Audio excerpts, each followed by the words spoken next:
Hello everyone, আমি সৌমিতা। আমার নতুন একটা ভিডিওতে তোমাদের অনেক অনেক স্বাগত। তো সকালবেলা থেকে কিন্তু আজকে বৃষ্টি শুরু হয়ে গেছে। তো এটা হচ্ছে শুক্রবার দিনের ব্লগ। তো গোটা রাতে কিন্তু বৃষ্টি পড়েছে। তো প্রত্যেক দিনের মতোই কিন্তু এখানে কয়েকটা আমন্ড আর খেজুর ভিজিয়ে দিয়েছি। তো ঘুম থেকে উঠেই আমি দুটো আমন্ড এখানে খেয়ে নিলাম। আর বাইরের ওয়েদারটা কিন্তু একদমই মেঘলা। তো তারপরে এগুলো খাওয়ার পর কিন্তু এক গ্লাস জল খেয়ে নেব। আর চলে গেলাম একটু বেলকনিতে। তো বেলকনিতে কিন্তু দেখলাম যে বেশ ভালোই গাছগুলো একদম ভিজে গেছে, আর এই পাতার উপরে জলগুলো পড়েছে, দেখতে কিন্তু বেশ সুন্দর লাগছে।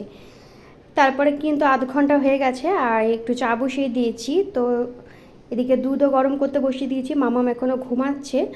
তো চা না খেলে তো সকালের দিনটা আমার স্টার্টই হয় না। তো চাটাও এখানে বানিয়ে নিচ্ছি। আর বাইরে দেখো বেশ কিন্তু অন্ধকার হয়ে এসছে।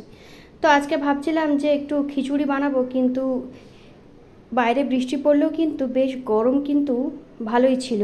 তো ওই জন্য আর খিচুড়ি বানালাম না। ফ্রিজে যেহেতু সবজিও অনেক ছিল, তো ভাবলাম যে আজকে একটু লাউ শাক পোস্ত আর চিংড়ি দিয়ে পটল আর একটু মাছ ভাজা আর ডাল সেদ্ধ করে নেব। তো সেই মতো রান্নাবান্না কিন্তু এখানে স্টার্ট করে দিয়েছি। প্রথমে এখানে লাউ শাক পোস্তটা করে নেব, মানে সর্ষে আর পোস্ত দিয়ে কিন্তু একটা চচ্চড়ি মতো করেছিলাম, একটু বড়িও দিয়েছিলাম। বড়ি দিলে কিন্তু খেতে খুবই টেস্ট হয়। একটু সবজি অ্যাড করেছিলাম, বেগুন, কুমড়ো, আলু আর যে লাউ শাকের ডাঁটাগুলো থাকে সেই ডাঁটাগুলো দিয়ে প্রথমে একটু ভেজে নিয়েছি। তারপরে নুন আর হলুদ দিয়েছি। তো এগুলোতে বেশি কিন্তু মশলা দরকার হয় না। আর তারপরে লাউ শাকটা যেহেতু একদমই ফ্রেশ ছিল, তো এরকম লাউ শাক দিয়ে কিন্তু এরকম চচ্চড়ি খেতে বেশ সুন্দর লাগে। তো এখানে আমার কিন্তু লাউ শাকটা প্রায় রেডিও হয়ে গেছে। আর এদিকে কিন্তু একটু আলু পেঁয়াজ ভাজা করে নিয়েছি ব্রেকফাস্টের জন্য। আর সাথে একটু রুটি বানাবো আর বা পরোটাও বানাতে পারি, দেখি কি বানানো যায়। আর এদিকে রান্নাবান্নাও কিন্তু বেশ জোর কদমেই আমার শুরু হয়ে গেছে।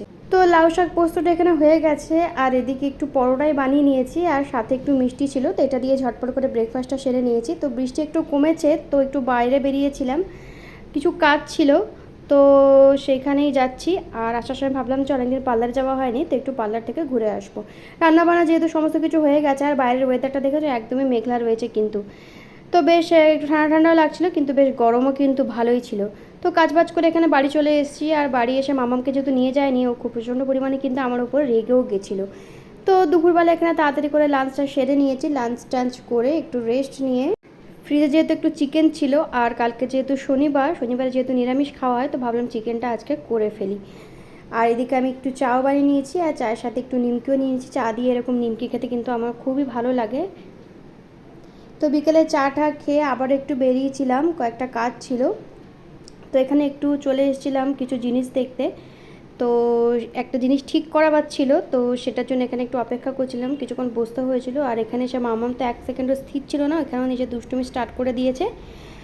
তো অনেকক্ষণ অপেক্ষা করার পর যে জিনিসটা দরকার ছিল সেটা ফাইনালি পেয়ে গেছি। আর ফিরতে একটু রাত হয়ে গেছিলো, তো তাই জন্য তাড়াহুড়ো করে রাতে রান্নাটা বসিয়ে দিলাম। আর চিকেন করতে যেহেতু খুব একটা সময় লাগে না, তো কোনো রকম অসুবিধা হয়নি। আর এদিকে দেখতে গেলাম যে মামাম কি করছে।